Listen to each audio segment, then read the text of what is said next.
అందరికీ నమస్తే అండి. మీరు చూస్తుంది జనతా అగ్రికల్చర్ యూట్యూబ్ ఛానల్. నా పేరు నరేష్ అండి. మన మిరప తోటలు అనేది ఏపీ తెలంగాణలో ఇటు బళ్ళారి రాయచూరు ఇలాంటి ఏరియాల్లో వేయటం జరిగింది. కొన్ని రోజుల వ్యవధి కూడా కావస్తుంది వేసి, అంటే ఒక 15 రోజులు 20 రోజుల వ్యవధి అయింది. కొంచెం మంది ప్లాంటేషన్ అనేది ఇప్పుడే జరుగుతూ ఉంది. కానీ ప్రతి రైతు తెలుసుకోవాల్సిన విషయం ఒకటి ఉంది.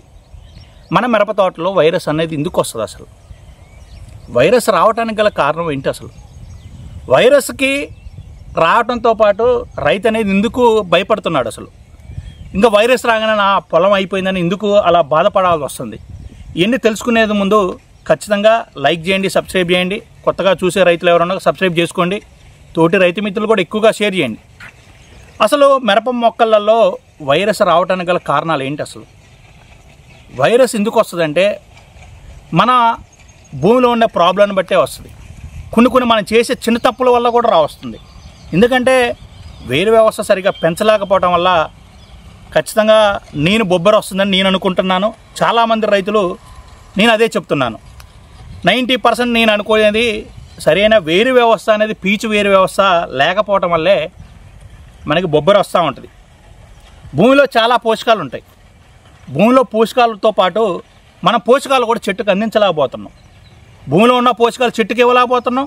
పైనుంచి కూడా మనకి ఖచ్చితంగా పోషకాలు అందించలేకపోతున్నాం. దానివల్ల కూడా మనకు ఖచ్చితంగా వైరస్ అనేది పక్కా వస్తుంది. ఎందుకంటే భూమిలో ఉన్న పోషకాలను చెట్టుకి అందింప చేయాలి ఖచ్చితంగా అనుకుంటే మనం చెప్పినట్టు రూట్ రత్నాన్ని ఒక రూట్ డెవలప్మెంట్కి ఏదైనా మనం వాడుకోలేస్తే, బాగా రూట్ వ్యవస్థ పెరగడానికి ఎలాంటి మందులైన వాడుకోలేస్తే ఖచ్చితంగా వేరు వ్యవస్థ భీకరంగా విస్తారంగా పెరిగి పీచు వేరు పెరుగుతుంది. కాబట్టి దానివల్ల చెట్టుకు అనేది బలం వస్తుంది. చెట్టుకు బలంతో పాటు కర్బన శాతం పెరుగుతుంది. కర్బన శాతం పెరగడంతో పాటు భూమిలో ఉన్న పోషకాలను కూడా చెట్టుకు అందింపజేస్తుంది. దానివల్ల చెట్టుకు ఇమ్యూనిటీ పవర్ అనేది వస్తుందని నా ఆలోచన. ఆ ఇమ్యూనిటీ పవర్ జనరేషన్ అయినప్పుడు ఖచ్చితంగా మనకి వైరస్ అనేది మన పొలాల్లో కనపడకపోవచ్చు. నా ఆలోచనతో నేను అనుకుంటున్నాను. అందుకే ప్రతి రైతు వేరు వ్యవస్థను పెంచుకోండి. దాంతోపాటు అసలు చాలామంది రైతులు వైరస్ ఎందుకు వస్తుందంటే, నా దాంట్లో దోమ ఉంది, పక్కన నేను పత్తి వేసిన దోమ వచ్చి నా వాలింది, దానివల్లే నా దాంట్లో వైరస్ వస్తుంది, బొబ్బర వస్తుంది అంటున్నారు. బొబ్బర రావడానికి కారణం దోమ కాదు. దోమ ఎందుకు కాదంటే సరైన వేరు వ్యవస్థ లేకపోవడం వల్ల బొబ్బర వస్తుంది. కానీ వచ్చిన బొబ్బర నుంచి వేరే చెట్టుకు పాకటానికి దోమ కారణం. అంటే ఒక చెట్టుకు బొబ్బర వచ్చినప్పుడు ఇంకో చెట్టుకు పాకడానికి మాత్రం అది దోమ. అంటే ఇక్కడ వేరు వ్యవస్థని సరిగ్గా పెంచలేకపోవటం, రెండోది దోమను కంట్రోల్ చేయకపోవడం, ఈ రెండింటి వల్లే మనకు వస్తుంది. అందుకే ప్రతి రైతు వేరు వ్యవస్థను పెంచుకోండి. వేరు వ్యవస్థను పెంచడంతో పాటు మనకి దోమను కూడా మన పంటలో ఆశించకుండా చేసుకోవాలి. ఈ రెండు చేసుకున్నట్టయితే ఖచ్చితంగా బొబ్బర్ని కంట్రోల్ చేసుకోవచ్చు. ఈ రెండింటితో కాదు, మనం కూడా చెట్టుకు న్యూట్రియన్స్ కూడా అందించాలి. చెట్టుకు పోషకాలు అందలేకపోవటం ఏమవుతుందండి, ఒక మనిషికి కూడా పోషకాలు అందలేకపోవటం వల్ల ఏదో ఒక ప్రాబ్లం వస్తూనే ఉంటుంది. ఒక పర్సన్గా నలుపు కావటమో, బాగా రెడ్డిష్ కావటమో, లేకపోతే ఇంకోటి ఏదో వస్తుంటాయి. ఇలాంటి ప్రాబ్లమ్స్ ప్రతి మొక్క ఎలానో మనిషి అలానే, మొక్కకి ఎలాంటివి ఉంటాయో మనిషికి కూడా అలాంటివి అన్నీ కలగాలి. అందుకే ప్రతి మొక్కకు కూడా పోషకాలు అనేది ఖచ్చితంగా అందించండి. ఈ విధంగా చేసుకోండి.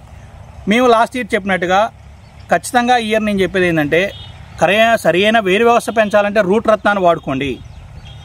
మనకి వచ్చిన సరే రూట్ రత్న వాడుకోలేకుండా ఏమన్నా మనకి వైరస్ వచ్చిందంటే యాస్ట్యాగ్ వాడుకోండి. యాస్ట్యాగ్ని వాడటం వల్ల ఏమవుతుందంటే చెట్టుకు ఇమ్యూనిటీ పవర్ పెరుగుతుంది. మన దోమను కంట్రోల్ చేసుకోండి, దాంతో దోమ మందు కలిపి కొట్టుకోండి. ఈ విధంగా ప్లాన్ చేసుకోండి. జాగ్రత్తగా వైరస్ రాకుండా ముఖ్యంగా చేసుకోండి.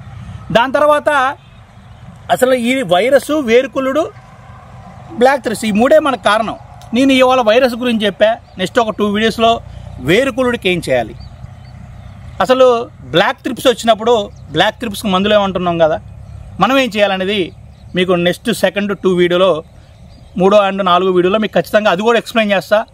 అది బ్లాక్ థ్రిప్స్ అనేది ఇంకా చాలా రోజులు ఉంది కాబట్టి దాని గురించి వదిలేద్దాం. 2nd వీడియో వేరుకుళ్ళుడి గురించి చేస్తాను, దాన్ని వివరిస్తాను. ప్రతి రైతు కూడా ఆ విధంగా చేసుకుని ఎంతో కొంత ఖచ్చితంగా రిజల్ట్ వస్తాయండి. ఓకేనా? మన వీడియో నచ్చితే లైక్ చేయటం మాత్రం తప్పకుండా చేయండి. థ్యాంక్ యూ అండి. Thank you very much.